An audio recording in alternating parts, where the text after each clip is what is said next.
Bra, ka talaga?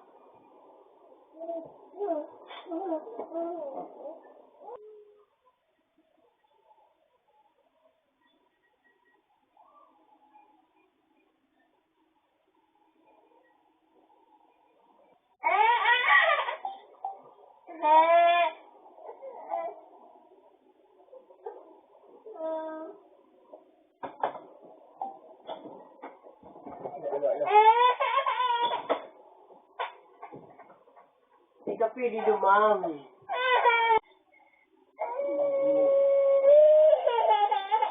For the super typhoon threatening northern Luzon, also has maintained its strength as it continues to move closer to Cagayan. Let's get more details now from ABS-CBN resident meteorologist Ariel Rojas. Ariel, over to you. Good afternoon, Carmina. Super Typhoon Ophel will make landfall over northeastern Cagayan this Thursday afternoon, and life-threatening conditions are expected as Ophel will perform surge as high as 3 meters, especially on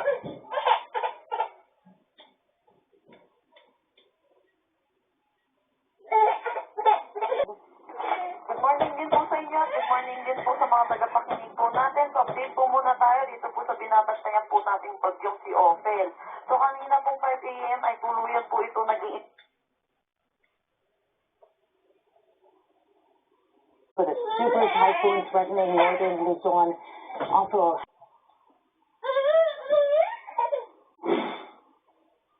Super Typhoon Ophel is forecast to make Super Typhoon Ophel is forecast to make landfall number 5 over parts of the tropics. In its 11 a.m. bulletin on Thursday, November 14, Pag-asa says that last spotted Ophel over the coastal waters of Divilacan, Isabel, around the hour near the center, and distance of up to 230 kilometers per hour. Typhoon number 5 is up over the towns of Santa Ana and Gonzaga in mainland Cagayan, where Typhoon signal number 4 is raised over Babuyat Island. Magandang araw, narito yung latest update natin. Yung tropical cyclone advisory natin sa potential na pipito sa mga susunod na araw. So, unahin muna natin ang super typhoon na si Ophel. Patuloy. Alas 6 ng umaga, ito ay nasa mga bahaging karagatan na silangan ng Divilacan, Manila. Taglay ng super typhoon na si Ophel, ang lakas ng hangin umabot hanggang 185 kilometers per hour malapit sa gitna nito.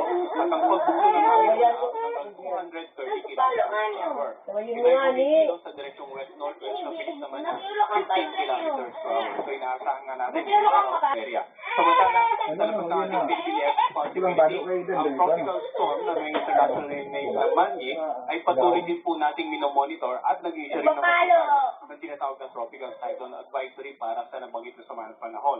So, ano nga ating bansa? So, yung nakikita nating image naman ngayon ay mula po sa ating Pag-asa Baler Radar Station. So, mga radar po natin ay nakakalat sa iba't ibang bahagi nating bansa. Nakikita niya yung mata ng bagyong si Ophel at yung mga kapal na ulap na associated with this particular weather disturbance. At kung mapapanatiling to yung ganitong forma, asahan nga natin yung maraming areas ng Northern Luzon at ilang bahagi ng Central Luzon ang posibleng ulanin simula ngayong hapon hanggang bukas. Ano nga pinaasahan natin pagkilot? Unahin natin yung forecast track ng bagyong si Ophel. So makikita po natin yung itong lang bahagi ng Northern Luzon at posibleng sa pagitan ng alas 12 hanggang alas 5 ng hapon ngayong araw ay